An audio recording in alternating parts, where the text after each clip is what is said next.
Everything transpired in an instant. Even my own emotions and actions were a mystery to me.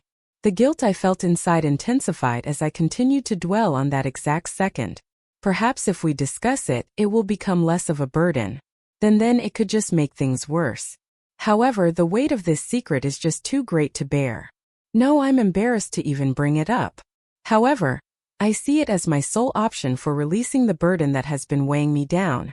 Evening came and went, and my mom was back at the workplace. She was well known for her devotion to her work. Being Kathy Marshall meant being a responsible, hard worker who was always on top of things. My mom was a procurement manager for a large corporation, and she frequently put in extra hours. On some evenings, she just did not return home. For some reason, her dedication to her job has always made me feel a bit alone. However, this was par for the course for her. Hector and I were the only ones home that night. The ideal man, my mom's new husband. Managing human resources, 45 years old, fit, neatly groomed. His attractiveness, kindness, and charm may be perceived differently by others. However, I saw a whole new side of him that night. My name is Grace. I am a final-year architecture student, and I am 23 years old. Everything in my life has been well organized and controlled. I have always maintained my fitness level because of my passion for athletics. I feel somewhat unique because I'm the team captain for the university volleyball team. In my circle of friends and in my own estimation of myself, personal hygiene is important to me. My mona, my bot, my atira. From the beginning, they've got to be spot on. My self-perception was that I was powerful, self-controlled, and well-organized. Oh, till that fateful night. This wasn't meant to happen in this way. To begin with, that night was just like any other night. However, it was immediately apparent that something out of the ordinary was going on. Do yourself a favor and watch this video all the way to the finish if you find narratives like this entertaining. You really should not miss this story, believe me. My mom and Hector were having a lovely meal that I had made earlier that night. Even though my mom got home early from work, I swear she never looked up from her computer the whole time. She continued to check her phone for notifications even as we sat down to dinner. That is simply my mother. Committed to her work and esteemed for her self-control. I couldn't help but notice how far apart she and Hector were. A year after their wedding, things began to change. Romantic, level-headed, and collected as Hector. That much is true about him. We actually spent a lot of time discussing those traits of his when he and my mom initially began dating. But at this very moment, sadness is staring back at you from his eyes. Everyone at supper thought the food was delicious. Somehow my mom even had the time to comment, "This is amazing, Grace." Despite her rushed eating. "You have my gratitude." But she snatched her purse and announced, "I've got some things to finish at the office before the meal had even ended. My return time is uncertain." Afterwards they departed. Hector returned to the table with a weary expression on his face as he closed the door behind her. While he quietly got himself a glass of water and gazed out the window, I began to quietly empty the plates. It didn't feel right.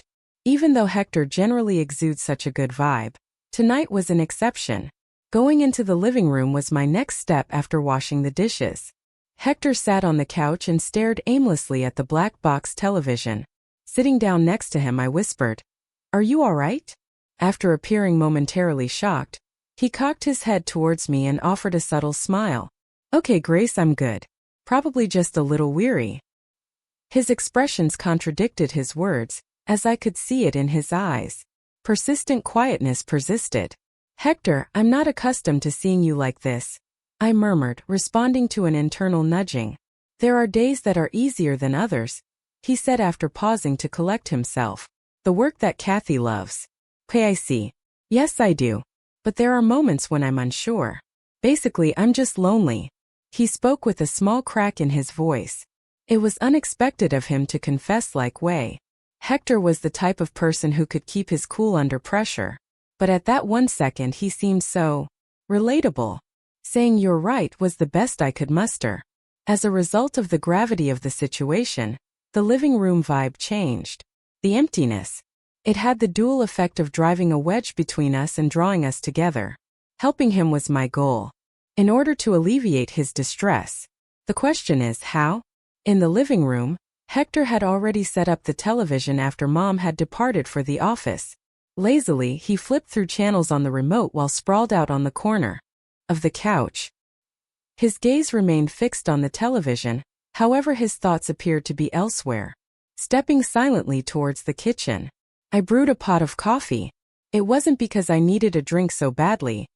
It was more out of a desire to keep him from feeling lonely. 2 cups of coffee in hand, I returned to the living room a little while later. Another one that I produced for you. I grinned as I spoke. He lifted the mug and looked up, slightly taken aback, before offering a subtle smile. Thank you, Grace. It's quite considerate of you. On the other side of the sofa I took a seat. Although there were some cushions separating us, being that near to him still had an unusual sensation. Playing on the television was a romantic film. I was surprised that Hector was watching something so cliched, even though I'd always suspected he was a romantic. Had no idea you were into that kind of film, I said with a small smile. Curiously, he shrugged. He laid his cup on the table and added that sometimes they are excellent for keeping your mind off things. A small crying fit now and then isn't that horrible, is it? We began to chat more freely as we began to watch the film. Every now and then, we'd make light-hearted remarks, share in the characters' laughter, or argue over their decisions. Something off-putting happened to me as Hector listened to me with his deep, soothing voice and gave me his undivided attention. Our intimate moments were much more weighted by the scenes in the film. Once I could feel his eyes on me. He remained silent at first, but I could see he was attempting to avoid eye contact. It was then that I saw my short black shorts were riding up little since I had crossed my legs unknowingly. My sitting position caused my tank top to cling more than normal. As I attempted to make a subtle adjustment, I couldn't help but wonder if his fleeting looks had any significance or if it was all in my head. Even though he remained silent, the subtle expression on his face filled me with a mix of excitement and unease. The atmosphere in the room became heavy as a result of the love scenes playing on the TV. I put up a brave front, but deep inside I was a complete wreck. It was too much for me to bear at last. I am beginning to feel a little weary. I stood up and declared, I'm going to get some sleep upstairs. Of course, Grace, Hector responded, slightly cocking his head. Have a wonderful evening. Although his speech betrayed nothing outward, my first steps upon entering my room were to close the door and inhale deeply. I could feel my heart racing. I was frightened by what I had just experienced and the subtle tension I detected. Even though I couldn't put my finger on it, I knew I had to get away from those emotions. Closing my eyes, I collapsed onto my bed. His stare, though, would not budge from my thoughts. His ghost followed me to my room, where he continued to haunt me. I couldn't stop thinking about the movie scenes and the awkward tension we had in that scene.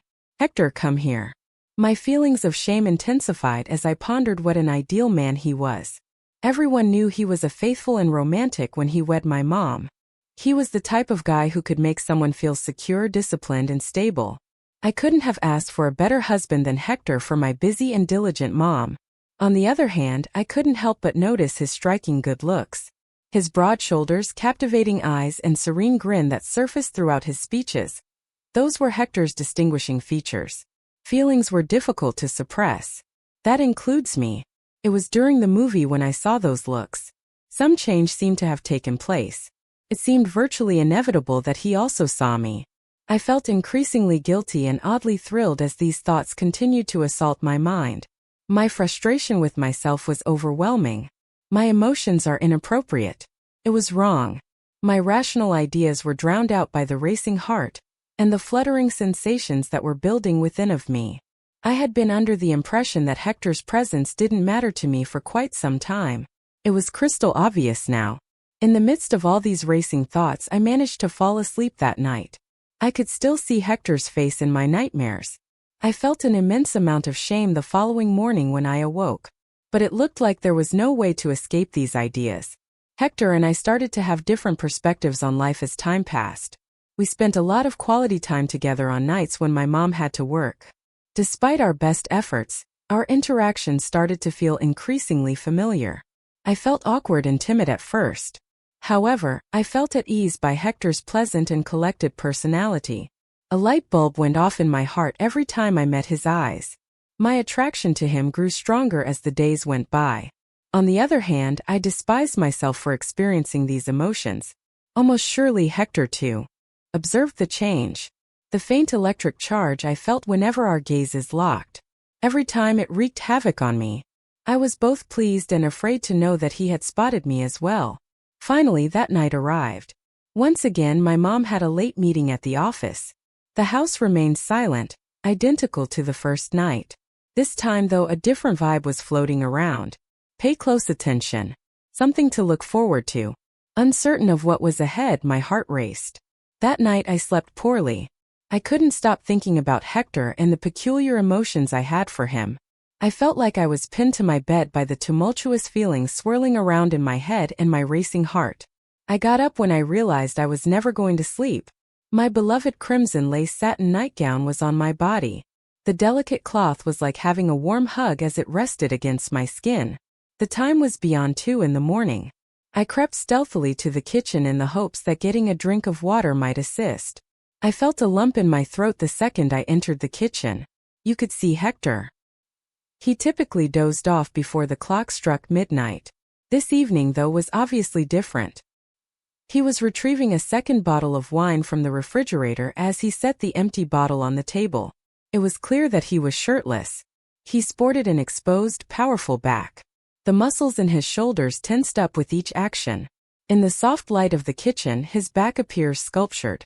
I stared at him non-stop. I was the first thing Hector saw when he turned around after closing the refrigerator.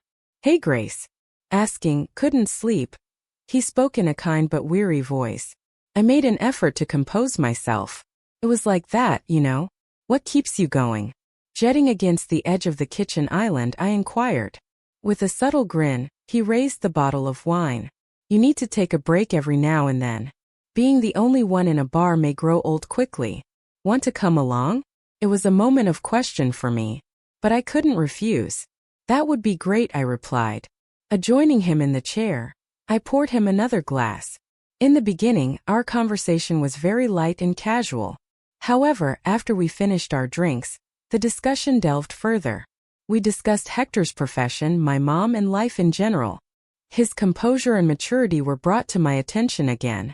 He calmed me down with his candor. Suddenly, the peaceful kitchen was resonating with laughter. "Do you think these chairs are somewhat unpleasant?" Hector finally spoke out, and I felt a little chill run down my back at the intensity of his stare. "Would you like to go to the family room? There you'll find greater comfort." Even though I was uneasy about being in another room alone myself with him, I nodded nevertheless. After getting up, we headed for the living room. I took a seat next Hector as he took a seat on the couch. Both physically and emotionally, the distance between us was closing. We were both slightly inebriated from the wine. The sight of Hector's powerful hands lingered in my mind. There was an air of self-assurance about him, despite the slight beard on his face. Long and meaningful, his gaze was fixed on me as well. He whispered to Grace. My heart was beating so rapidly that I lost track of time and space. I uttered a few trembling words while staring into his eyes. "You're really handsome," I whispered, my voice quivering, "and flawless in every respect." My attraction to him intensified. As our gazes met, I leaned my head gently on his shoulder. There was complete solitude for a while. We were the only ones in the world at that very moment. For a while, Hector leaned his head on my shoulder, and we sat in quiet contemplation. After that, we locked eyes once more, and we couldn't tear our gazes apart. Suddenly, all doors were flung wide. I was unable to resist. I gently and fearlessly brushed my lips against his. Once more, with more intensity, a passionate kiss. With no words exchanged, we advanced as a team. A shiver went down my spine as the warmth of Hector's fingers settled on my waist. In what felt like an instant, I was embraced by him. I felt my breath catch in my throat as he drew me nearer. There was anticipation and apprehension, but for that second, there was only the two of us. I felt every movement as Hector's hands moved down from my waist. I leaned in, tilting my head ever so slightly, because I could no longer resist his advances. I pressed my lips against his neck in an intense moment. As my lips gently brush against each other, a surge of sensation floods through me. That was an unparalleled moment. There was no other concern. We merely existed within it. As Hector's hands warmed me, my flesh dissolved. His every action appeared more calculated than the one before it. As the excitement of the moment overcame me, my hands shook and flitted over his neck and shoulders. Being thus near to him and sensing the yearning in his touch rendered me utterly euphoric. Deep and piercing, Hector's eyes met mine. Everything else vanished at that one moment. Being in his presence was all that counted. As my grip on his neck tightened, I could feel his weight pressing down on me, saturating the air between us. I lost all sense of time as Hector's arms around my waist and drew me tightly against him. My uncertainties and anxieties completely disappeared. All I could feel was an intense want to be by his side. My mouth met his once more, and as our kisses grew deeper, my body would not let go. It was as if he owned my own being with every touch and gesture. I followed Hector's stride, drawn to him with the same intensity, as his hands moved with greater assurance and purpose. The barrier between us was eliminated by our passionate kisses. There was just one idea floating around in my head. In order to experience this, to be his. After what seemed like hours of being awake and fidgeting in bed, I finally opened my eyes. Time had nearly ticked past 4 in the morning. I heard Hector get out of bed and noticed him picking up his clothing off the floor. Even though I could only barely make out details, the intensity of the moment had rendered me motionless. Looking down at my crimson nightgown, I noticed that Hector was walking to his room. It remained on the floor, serving as a constant reminder of the recent events. The combination of exhaustion and the sedative effects of the wine kept me from opening my eyes. The emotions and mayhem of the night whirled around in my head till I fell off to sleep until morning. It was a struggle to open my eyes at first upon seeing the dawn. I was still a little fuzzy from the booze, and my head was pounding. I attempted to reconstruct the events of the night, but memories of my time with Hector flooded back. Our shared moments, his hands and his kisses. It was just stunning. Seemed so bizarre. However, now that it was daylight, my only emotion was shame. The nightgown remained scattered around the floor. As if to tease me with flashbacks to the previous night, the crimson lace and satin shimmered. I snatched it up and threw it in the closet without thinking. Despite my haste, the anarchy inside me only intensified. Am I to blame? I really had to use the restroom. I required a break, a way out of those situations, if only for a fleeting moment. Going for the restroom, I retrieved a new pair of underwear. As I moved, visions of the nighttime surfaced. His kisses against my cheek, the comforting heat of Hector. Now, however, remorse consumed me, engulfing me.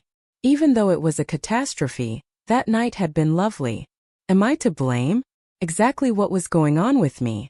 Even though the hot shower helped alleviate some of my muscular strain, I still felt heavy on the inside. I looked in the mirror as soon as I got outside. The look of weariness on my face. The unforgettable shame. It was all obvious to me. As I attempted to collect myself, I inhaled deeply and made my way to the kitchen, where I could hear chopping and stirring. Breakfast was being enjoyed by Mom and Hector. Their smiles failed to alleviate my distress, even if they were directed towards me. Rather, they made the burden even heavier for me. The weight of it all was something I couldn't quite put my finger on. Memories from the previous night. Those pecs. His fingers. Oh, those times. The proximity of Hector. He looked at me with such intensity. With a raspy, trembling voice, I whispered, "I'm not hungry this morning." I was overwhelmed by a plethora of feelings that I preferred to keep hidden. I am guilty. Confusion. After that, everything changed. The uncomfortable quietness in the room was like a cloud above us, and I could feel it. Somehow I had to escape. Looking into the living room brought a flood of memories crashing back to me later on, when I walked past it on my way to my room from the kitchen. On that fateful night, Hector and I kissed as we made our way to my room. As I pondered it, my chest constricted. It was peculiar, yet enchanting in its own way. Attached to him yet afraid, I felt conflicted. My own anguish merely persisted in intensifying. It had reached a breaking point and I knew it. It was hard to remain here with these emotions. In the end, I came up with a solution after much deliberation about what to do. No way could I remain. I had to get out of here. I gathered everything I needed and made plans to sneak out in the wee hours of the morning before anybody caught on. No one needed me to explain it, and I was at a loss as to how to do so. I had outgrown this home and this way of life. Getting out was my only option if I wanted to rescue myself. You must have been deeply moved by my story if you have persevered to this point. You won't want to miss a single detail since there's a lot more to tell. Please leave a comment on this story, switch on notifications, and hit the follow button. Please share your opinions in the comments section. I am eager to read them. I am incredibly grateful for your support.